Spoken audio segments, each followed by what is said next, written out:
tout là, c'est moi, hein. Beaucoup de travail sur le nombre d'or.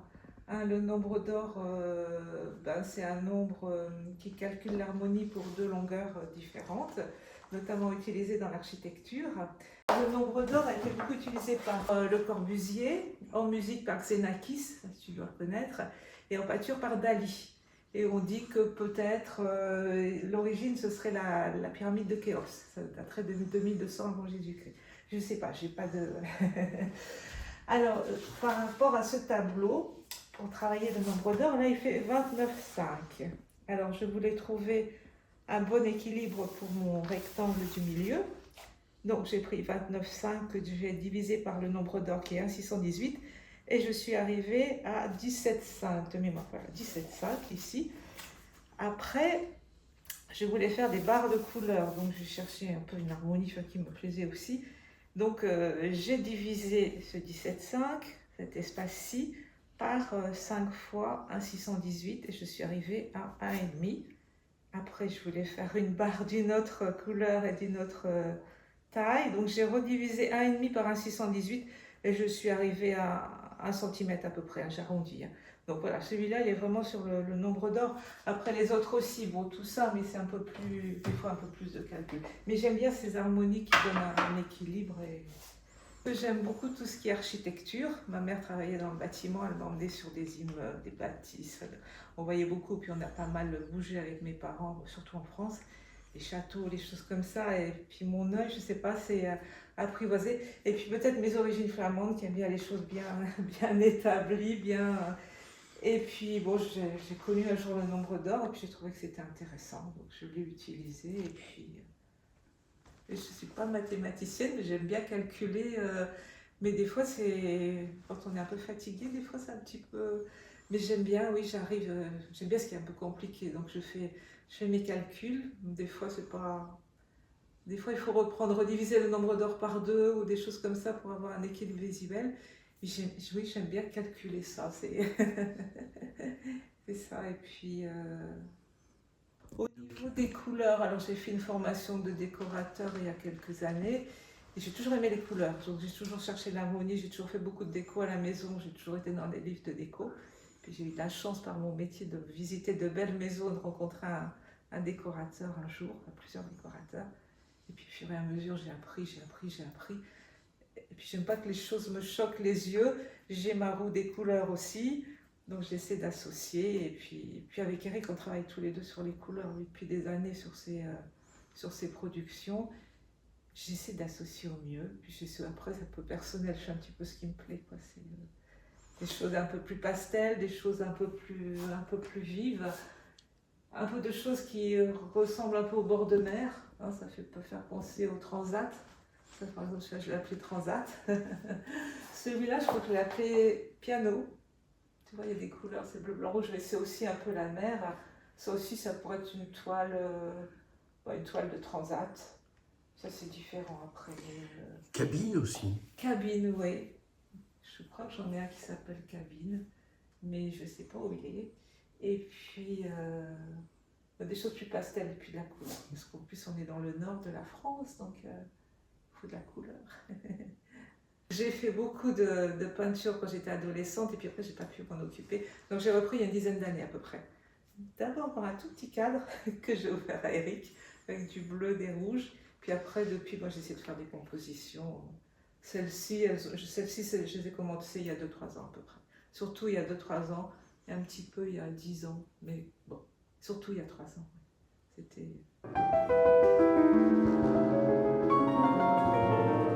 Voilà, une structure complètement. Alors ça je l'ai imaginé quand j'étais jeune adulte, quoi.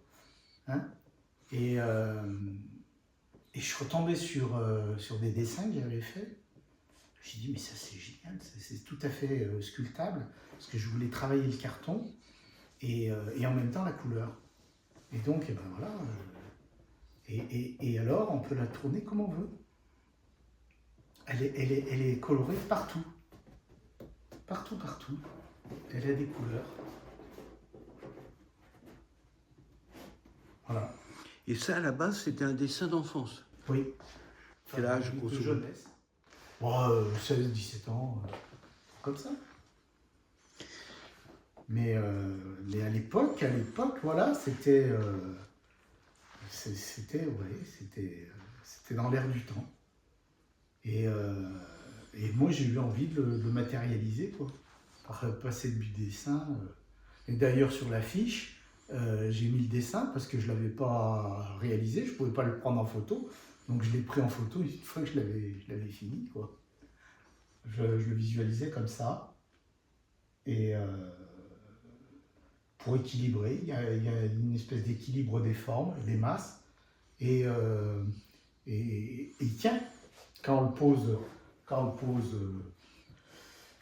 comme ça, il tient. Quand on le pose comme ça, il tient. Voilà. Quand on le pose comme ça, il tient aussi. Donc c'est marrant, quoi.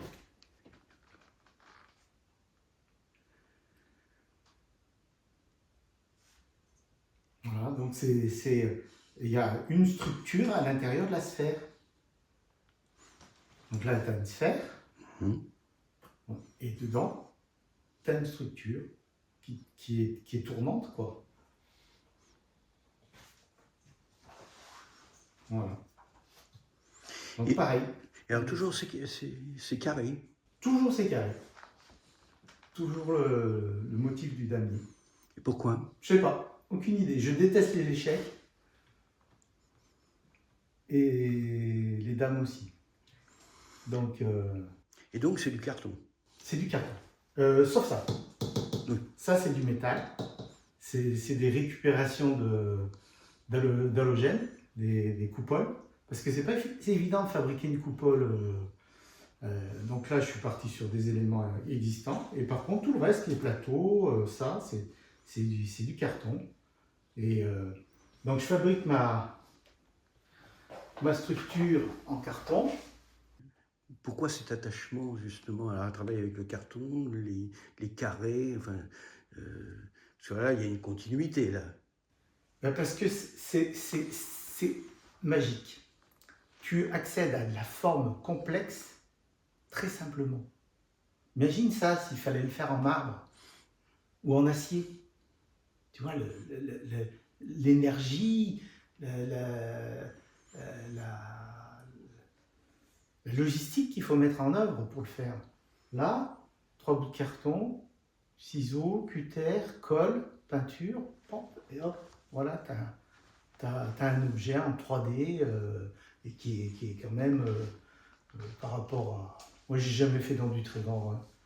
Mais voilà, c'est léger, c'est facile à transporter, je peux le déplacer facilement, quoi. Avec mes mains, ça suffit comme logistique. Et le secret, c'est génial, c'est du papier gomme. Donc il y a une partie là qui est enduite de colle, ça existe toujours, hein, ça se vend toujours. Hein. Donc on prend 2 bouts de carton, on assemble, en 2 minutes c'est collé, l'eau sèche très très vite, c'est collé et c'est solide. Et on peut passer à la suite. Donc on peut structurer. Mais de toute façon, c'est toujours des petits schémas, des petits dessins que je fais, que je garde. Donc je peux les garder. Ça, c'est beaucoup plus récent comme dessin. Hein. Voilà, c'est une structure biologique.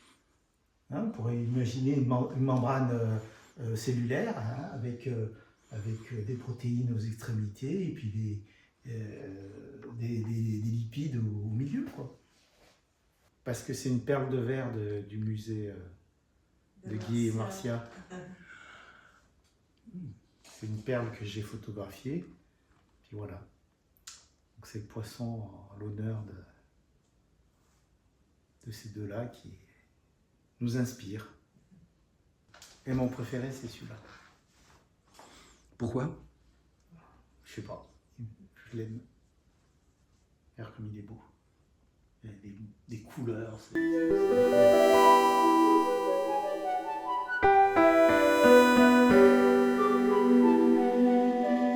Et ça, ce sont mes pinceaux préférés parce que voilà, on applique bien, on fait des choses très droites. Il y a une belle application. Après, j'ai mon partie vernissage qui est en cours. Donc là, j'utilise plusieurs pinceaux pour ceux-là aussi, ou un plus gros, selon la taille de mes tableaux. Et puis, toutes mes palettes de couleurs, il y a beaucoup de bleu. J'ai beaucoup de choses dans les beiges. Il y a du rouge, un peu de rouge, du orange. Et c'est vrai qu'il y a beaucoup de bleu. Ce sont les couleurs de la mer aussi. Voilà, je sais pas combien de pinceaux. 100, peut-être plus. Et puis, j'ai tous mes petits outils pour calculer. Pour calculer mes... voilà, là j'ai fait des calculs par rapport au nombre d'or, donc je dois appliquer sur plusieurs de mes tableaux. Donc j'ai gardé les traces parce que, voilà. Ça c'est pour les plus grands tableaux, donc toujours les mesures, celui-là est moyen. C'est donc un de mes tableaux, voilà, tout prêt à partir pour l'expo de la semaine prochaine. Voilà, il y a des choses un peu plus colorées, il y a des choses nouvelles, avec une petite note arménienne, grâce à un de nos amis qui est peintre arménien, une petite touche d'Arménie. Ouais, c'est surtout ça, une petite nouveauté. Et puis toujours un peu ces mêmes teintes. Voilà, c'est pas mal de choses pastel aussi. Avec un petit peu de vert aussi. J'ai ramené un peu de vert parce que c'est joli. C'est important une palette de couleurs? Ça me fait pétiller. Ça me fait pétiller. Et je trouve que c'est quand je n'avais pas le temps de peindre, quand je voyais des palettes de couleurs ou quand on allait vers Auvers-sur-Oise, qu'on voyait, c'était la vie de Van Gogh là-bas, et ça me faisait plein de choses dans la tête.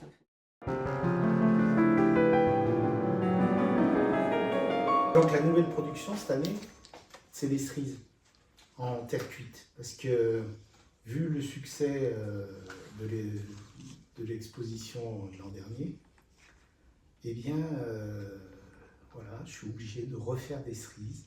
Parce que la foule le réclame, c'est l'avalanche, donc je suis débordé. Donc, là j'ai mon moule. J'ai mon moule en élastomère, où j'estampe la terre dedans.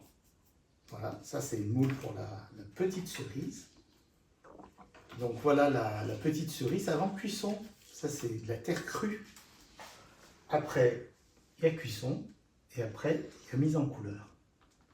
Voilà. Et puis il n'y aura plus qu'à fixer la tige dessus pour obtenir les cerises définitives. Donc voilà les premiers essais de moulage de queue de cerise en élastomère avec tige métallique. Et la couleur, elle n'était pas au rendez-vous. C'est pas la bonne couleur. J'ai voulu essayer avec des peintures à l'huile où j'avais les couleurs. Donc j'ai essayé 2 verts, mais ça n'a pas marché du tout. Donc c'est pas du tout le vert qu'il me faut. Et donc voilà, j'ai recommandé. Et puis là, on va refaire. Je vais refaire le moulage de.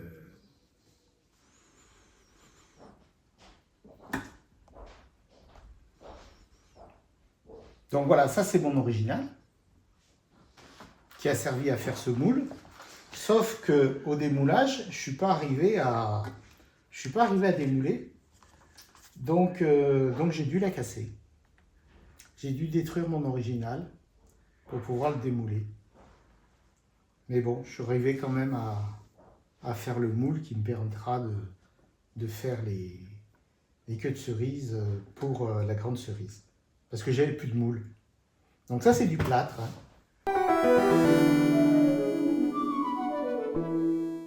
Donc voilà, les structures qu'on a vues tout à l'heure, elles sont parties de ces dessins. Ça c'est la structure biologique. Et ça c'est la sphère.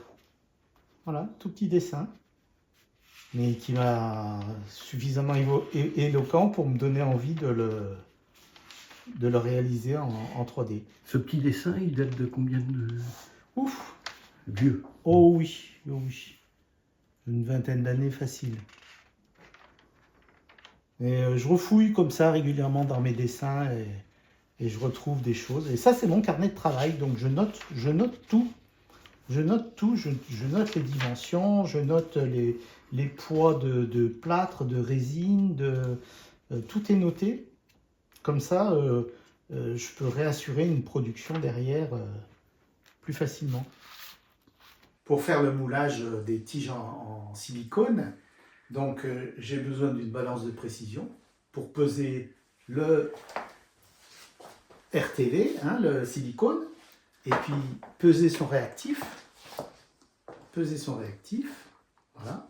Et c'est le mélange des deux qui va donner cette matière qui est le silicone. Donc bien sûr, là sur les tiges, il y a une tige métallique, sinon ça serait complètement mou, hein, il n'y aurait aucune tenue. Donc la tige métallique offre la rigidité mécanique. Mais bon, c'est très précis, il faut faire des dosages très précis. Et donc là, avec le problème de la couleur, mes tubes de couleur là, qui ne correspondaient pas aux couleurs dont j'ai besoin. Donc j'ai dû racheter de la couleur en urgence pour avoir la bonne couleur de mes tiges. Donc c'est un peu le laboratoire de chimie. Voilà, 0,0. Donc c'est au dixième de gramme près. Et puis pareil, il y a une bulle pour la mettre parfaitement à l'horizontale, pour que la pesée soit vraiment la plus précise possible. C'est au gramme, il faut être au gramme. Ouais. J'ai tout noté d'ailleurs à mes réactifs, c'est 4,5 grammes.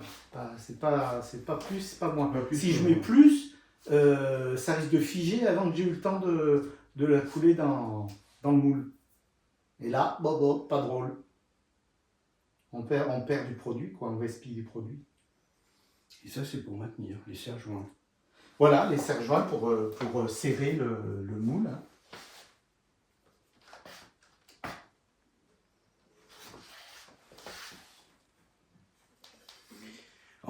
En fait, derrière toute création, il y a aussi, et notamment au niveau de la sculpture, il y a tous les outils. Et c'est important. Oui. Les outils et le savoir-faire. Parce que ça se fait pas en 3 secondes, ça s'improvise pas. Faut savoir, faut se tromper, faut refaire.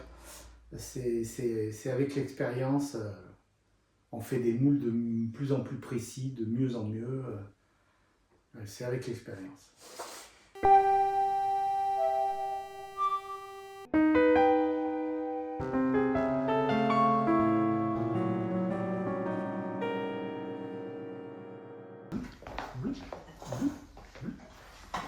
C'est très bien.